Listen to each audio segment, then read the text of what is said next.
வணக்கம், welcome to Chitra Murali's kitchen. இன்றைக்கி என்ன பார்க்க போகிறோம்னா பீட்ரூட் ரசம் தான் நம்ம பண்ண போகிறோம். அதுக்கு ஃபஸ்ட்டு நான் ஒரு 2 டேபிள் ஸ்பூன் துவரம்பருப்பு, ஒரு சின்ன பீஸ் பீட்ரூட்டு, ஒரு சின்ன தக்காளி, இதெல்லாம் மஞ்சள் பொடி போட்டு வேக வச்சு ரெடியாக எடுத்து வச்சுருக்கேன். பாருங்கள், வெந்து ரெடியாக இருக்குது. பருப்பு, பீட்ரூட்டு, தக்காளி எல்லாம் வெந்து ரெடியாக இருக்குது.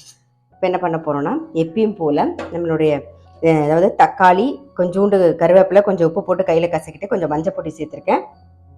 புளி தண்ணி, சின்ன நெல்லிக்காய் சைஸில் புளி தண்ணி சேர்த்துக்கலாம். இந்த புளியோட பச்சை வாசனை போக நல்லா கொதிக்கட்டும். இப்போது ரசத்துக்கு வறுத்துக்க வேண்டியதெல்லாம் நம்ம பார்த்துடலாம். நான் கடாயில் ஒரு டீஸ்பூன் எண்ணெய் விட்டுருக்கேன்.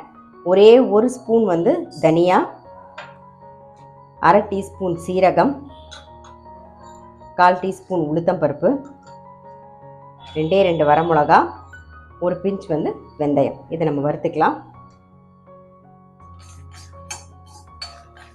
தேங்காய் ஒரு டீஸ்பூன், அவ்வளோதான். தேங்காய் ரொம்ப வறுக்கணும்னு அவசியம் இல்லை, ஆஃப் பண்ணிடலாம். அதோட ஈரப்பதம் போனால் போதும், அந்த சூட்லேயே அப்படியே வறுப்பட்டுரும். ரசத்துக்கு வறுத்தோம் இல்லையா, அது நல்லா ஆறிடுத்து அரைச்சாச்சு. நம்ம இந்த பக்கம் புளித்தண்ணியும் நல்லா பச்சை வாசனை போக கொதி வந்துடுது. இப்போ அரைச்சி பொடியை சேர்த்துடலாம். இது கூடவே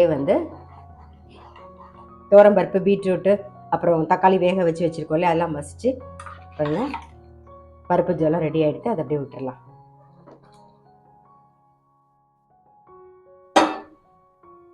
இதுக்கப்புறம் ரசம் கொதிக்கக்கூடாது, நல்லா நுரைச்சி வரணும்.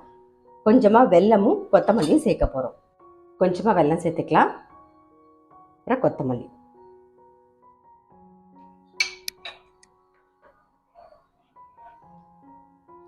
கொஞ்சம் பெருங்காயப்பொடி, அவ்வளோதான். நுரைச்சி வந்தோடனே தாளிச்சோன்னா நம்மளுடைய ரசம் ரெடி ஆகிடும்.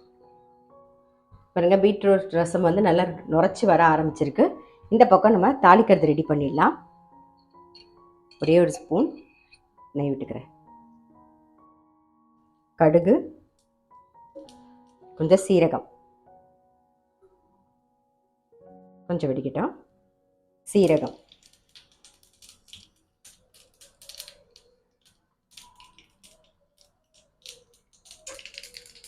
கொஞ்சம் கருவேப்பிலை, அவ்வளோதான்.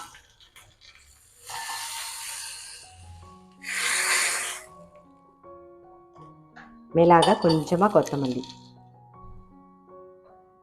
ஆஃப் பண்ணிடலாம். நம்மளுடைய பீட்ரூட் ரசம் ரெடி.